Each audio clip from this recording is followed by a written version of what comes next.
संघर्ष किया। महात्मा गांधी रहे, पंडित जवाहरलाल नेहरू रहे, सरदार वल्लभ भाई पटेल रहे, भगत सिंह रहे, चंद्रशेखर आजाद रहे, अशफाक उल्लाह खान रहे। जब उन्होंने बलिदान देकर संघर्ष करके इस भारत को अलग किया, इस भारत को आजाद कराया, तो हमारे सामने एक बहुत बड़ा सवाल था कि भारत आजाद तो हो गया है, लेकिन इतनी बड़ी आबादी, अनुमानित उस समय भारत की आबादी 30 करोड़ से ज्यादा थी। जब भारत देश ने आजादी पाई थी, 30 करोड़ से ज्यादा हमारी आबादी थी। 3 लाख देवी देवता हमारे, लगभग सैकड़ों मान्यताएं, सैकड़ों प्रकार के धर्म इस मिट्टी में, लगभग कई हजार बोलियां, कई हजार भाषाएं। तो उन लोगों को एक धागे में बांधा कैसे जाए?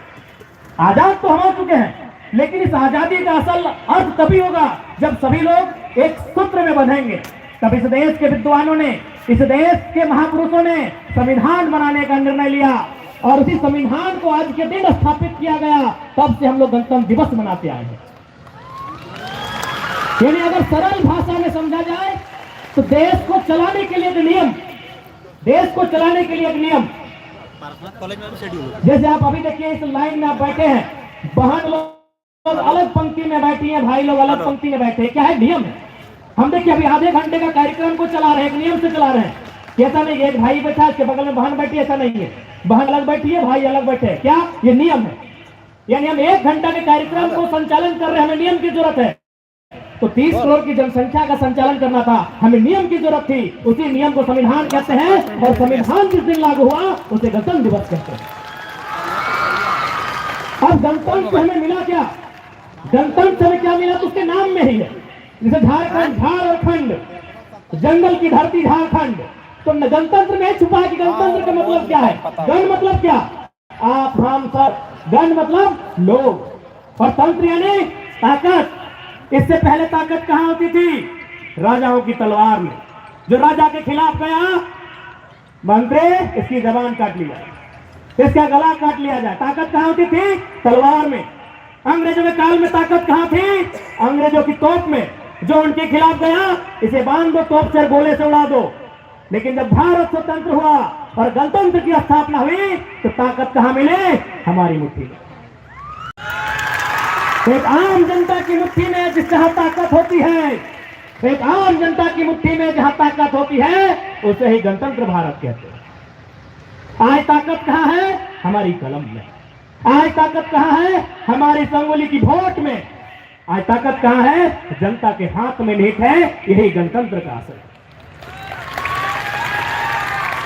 तो आज आप सबको यही संदेश देना चाहेंगे प्यारे बच्चों, कि आज आप विद्यालय तक आए हैं, आप अपने माता पिता के सपनों को, उनके अरमानों को साकार करने के लिए यहां तक आए हैं। इसलिए आप जिस मकसद के लिए यहां तक आए हैं, जिस उद्देश्य के लिए यहां तक आए हैं, उसकी पूर्ति के लिए आपको दृढ़ संकल्पित होने की आवश्यकता है। आपको संकल्प लेने की आवश्यकता है कि आप जो अपना 4-5 घंटे का समय इस विद्यालय परिवार में देंगे, तो जब आप यहां से जाएंगे कुछ हासिल करके, कुछ सीख के जाएंगे। मैं आपको ये कहना चाहूंगा, क्योंकि अभी देखिए आप इतनी कड़कड़ाती धूप में बैठे हैं ना, अपने आप को तपा रहे हैं, अपने आप को गला रहे हैं ना। तो जब अपने आप को तपा रहे हैं, अपने आप को गला रहे हैं, तो उसका परिणाम मिलना चाहिए कि नहीं?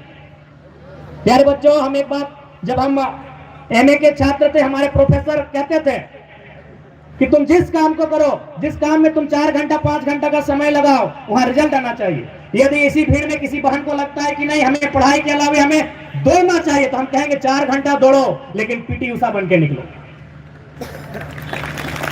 यदि किसी को खेलने का मन करता है तो खिलाड़ी बन के निकले, किसी को गाने का मन करता है तो गीतकार बन के निकले, किसी को लिखने का मन करता है तो राइटर बन के निकले।